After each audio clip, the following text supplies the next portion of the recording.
Assalamu alaikum wa rahmatullahi wa barakatuh. Dear student, we discussed today indices, and that indices is on, I think, page number 12. This is the topic, indices. Actually, this indices in the number 2 part 3, like 2 part 3, you can write 2 multiply 2 multiply 2. Part 3 means multiply 3 times, so it will be equal to 8. If there is more than 2 values, so you can use like this: 2 multiply 2 multiply 3 multiply 3 multiply 3. After that, multiply all these values, so you can get 100 returns. This is related to one age. Let me solve some more questions for you, like question number 5.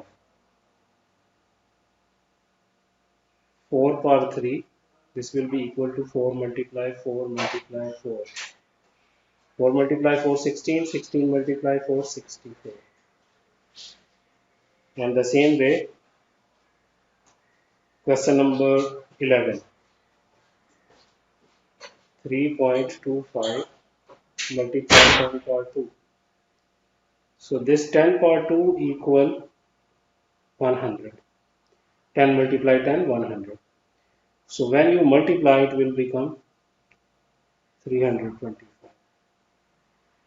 The next portion, when the base is important point, when the base is same, you can add the values. When the base is same and between the two values multiply. So base will be the same. You will add the values 2 plus 4, 5 or 6. But if the values base same and between the values division sign, you will subtract the forms. This is main rule. 5 multiply 5, 25. This will be the way. Okay, that was the review for you of this exercise 1H. The topic is indices. This topic we study today, 13 September, the first period. Assalamu alaikum.